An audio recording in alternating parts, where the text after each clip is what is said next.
श्रीमद् भागवत महापुराण चतुर्थ स्कंद अध्याय 16 बंदी जन द्वारा महाराज पृथु की स्तुति। श्री मैत्रेय जी कहते हैं, महाराज पृथु ने जब इस प्रकार कहा तब उनके वचनामृत का आस्वादन करके सूत आदि गायक लोग बड़े प्रसन्न हुए। फिर वे मुनियों की प्रेरणा से उनकी इस प्रकार स्तुति करने लगे। आप साक्षात देव प्रवर श्री नारायण ही हैं जो अपनी माया से अवतीर्ण हुए हैं। हम आपकी महिमा का वर्णन करने में समर्थ नहीं हैं। आपने जन्म तो राजा वेन के मृतक शरीर से लिया है, किंतु आपके पौरुषों का वर्णन करने में साक्षात ब्रह्मा आदि भी बुद्धि भी चकरा जाती है। तथापि आपके कथनामृत के आस्वादन में आदर बुद्धि रखकर मुनियों के उपदेश के अनुसार उन्हीं की प्रेरणा से हम आपके परम प्रशंसनीय कर्मों का कुछ विस्तार करना चाहते हैं। आप साक्षात श्री हरि के कला अवतार हैं। आपकी कीर्ति बड़ी उदार है। ये धर्मधारियों में श्रेष्ठ महाराज पृथु लोक को धर्म में प्रवृत्त करके धर्म मर्यादा की रक्षा करेंगे तथा उनके विरोधियों को दंड देंगे। ये अकेले ही समय समय पर प्रजा के पालन पोषण और अनुरंजन आदि कार्य के अनुसार अपने शरीर में भिन्न भिन्न लोकपालों की मूर्ति को धारण करेंगे तथा यज्ञ आदि के प्रचार द्वारा स्वर्गलोक और वृष्टि की व्यवस्था द्वारा भूलोक दोनों का ही हित साधन करेंगे। ये सूर्य के समान अलौकिक महिमान्वित प्रतापवान और समदर्शी होंगे।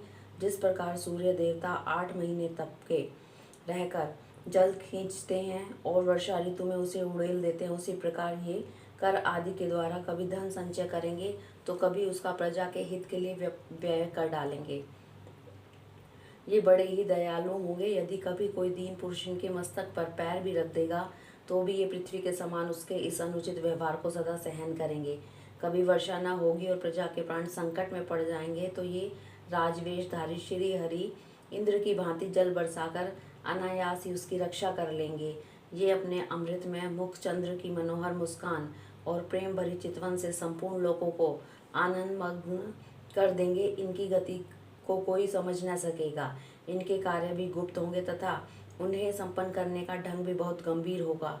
इनका धन सदा सुरक्षित रहेगा। ये अनंत महात्म्य और गुणों के एकमात्र आश्रय होंगे। इस प्रकार मनस्वी पृथु साक्षात वरुण के ही समान होंगे। महाराज पृथु वेन रूप अरणि के मंथन से प्रकट हुए अग्नि के समान हैं। शत्रुओं के लिए ये अत्यंत दुर्धर्ष और दुस्सह होंगे। ये उनके समीप रहने पर भी सेना आदि से सुरक्षित रहने के कारण बहुत दूर रहने वाले से होंगे। शत्रु कभी इन्हें हरा न सकेंगे। जिस प्रकार प्राणियों के भीतर रहने वाला प्राण रूप सूत्रात्मा शरीर के भीतर बाहर के समस्त व्यापारों को देखते रहने पर भी उदासीन रहता है, उसी प्रकार ये गुप्तचरों के द्वारा प्राणियों के गुप्त और प्रकट सभी प्रकार के व्यापार देखते हुए भी अपनी निंदा और स्तुति आदि के प्रति उदासीनवत रहेंगे। ये धर्म मार्ग में स्थित रहकर अपने शत्रु के पुत्र को भी दंडनीय न होने पर कोई दंड न देंगे और दंडनीय होने पर तो अपने पुत्र को भी दंड देंगे। भगवान सूर्य मानसरोवर पर्व तक जितने प्रदेश को अपने किरणों से प्रकाशित करते हैं उस संपूर्ण क्षेत्र में इनका निष्कंटक राज्य रहेगा। ये अपने कार्यों से सब लोगों को सुख पहुंचावेंगे, उनका रंजन करेंगे। इससे उन मनोरंजन आत्मक व्यापारों के कारण प्रजा इन्हें राजा कहेगी। ये बड़े दृढ़ संकल्प, सत्य प्रतिज्ञ, ब्राह्मण भक्त, वृद्धों की सेवा करने वाले, शरणागत वत्सल, सब प्राणियों को मान देने वाले और दीनों पर दया करने वाले होंगे। ये पर स्त्री में माता के समान भक्ति रखेंगे, पत्नी को अपने आधे अंग के समान मानेंगे, प्रजा पर पिता के समान प्रेम रखेंगे और ब्रह्मवादियों के सेवक होंगे। दूसरे प्राणी इन्हें उतना ही चाहेंगे जितना अपने शरीर को। ये हृदयों के आनंद को बढ़ाएंगे। ये सर्वदा वैराग्यवान पुरुषों से विशेष प्रेम करेंगे और दुष्टों को दंड पाणी यमराज के समान सदा दंड देने के लिए उद्धत रहेंगे। तीनों गुणों के अधिष्ठाता और निर्विकार साक्षात श्री नारायण ने ही इनके रूप में अपने अंश से अवतार लिया है, जिसमें पंडित लोग अविद्यावश प्रतीत होने वाले इस नानात्व को मिथ्या ही समझते हैं। ये आदित्य वीर और एक छत्र सम्राट होकर अकेले ही उद्याचल पर्वत समस्त भूमंडल की रक्षा करेंगे तथा अपने जयशील रथ पर चढ़कर धनुष हाथ में लिए सूर्य के समान सर्वत्र प्रदक्षिणा करेंगे।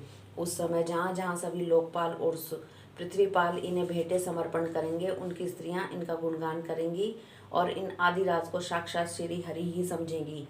ये प्रजा पालक राज अधिराज होकर प्रजा के जीवन निर्वाह के लिए गोरूपधारी धारिणी पृथ्वी का दोहन करेंगे और इंद्र के समान अपने धनुष के कोनों से बातों की बात में पर्वतों को तोड़ फोड़ कर पृथ्वी को समतल कर देंगे।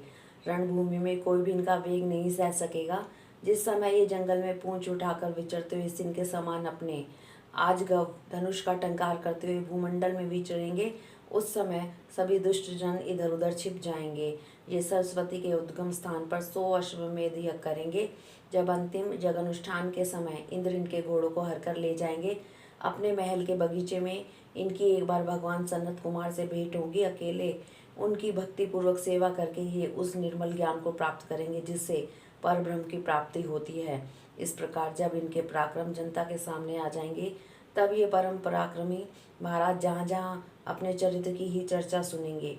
उनकी आज्ञा का विरोध कोई न कर सकेगा और ये सारी दिशाओं को जीतकर अपने तेज से प्रजा के कलेश रूप कांटे को निकालकर संपूर्ण भूमंडल पर शासन करेंगे। उस समय देवता और असुर भी इनके विपुल प्रभाव का वर्णन करेंगे। हरि ओम तत्सत।